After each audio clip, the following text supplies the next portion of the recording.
laps tonight and continuing the strong couple weeks for college. Just walk us through your race. Yeah, I mean, I thought we had a really good Nutrient Solutions Farm Smart Chevy. It was we came with the idea that we needed it was going to be slick, so we wanted to have good handling, and we really did.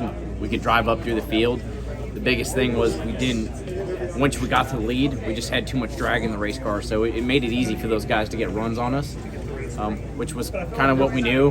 Perfect world, love to have that handling and take out a little bit of drag so we could defend a little bit better. But at the end of the day, we ran up front, led some laps, got good stage points, and it was a solid day. If another restart was possible, what could your car have done? It was to win the race. It was going to have to be one of those last lap, time it perfect, clear the guy into 3 and win coming to the line. It wasn't going to be we take the lead and we're going to defend the last 10 laps and hold them off. So, you're torn. I'd love to have a shot to go win the race, but super speedway race, and we could all torn each other up on the restart. So, I'm not going to be disappointed with how the day ended. And then NBC did flash the playoff standings. I think you're minus 13. Just thoughts of being that close. Honestly, the points don't matter to me. It's about, at the end of the day, if we keep running better, we'll make our way into the playoffs, and if we don't, then we don't deserve to be in the playoffs. So it's all about trying to get this organization at college racing, all the men and women, all the hard work that they put in, and keep getting better. Obviously, Jay had a great finish today, had a great finish last week, and we're making progress. So the points will take care of themselves if we go out there and finish well. The last 3 races we saw really not a third lane be that much effective. This tonight we saw it be the lane to be in if you could make it work. So were you surprised at that?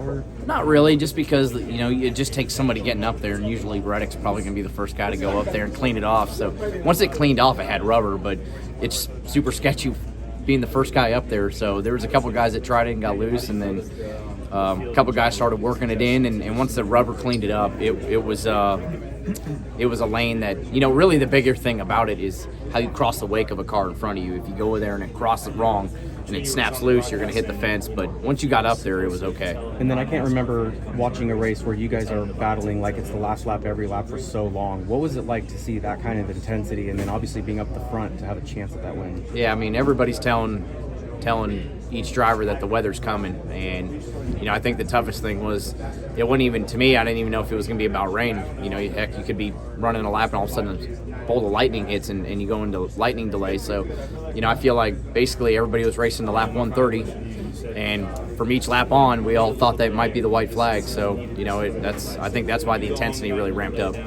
We've seen in the past where NASCAR has tried to force it, and the rain is almost close, and it's kind of backfired. Even though you would have wanted one more chance, you ultimately feel NASCAR made the right call. Yeah, we've all been on the end of trying to race into the rain, and at a racetrack like this, just like Daytona last year, right?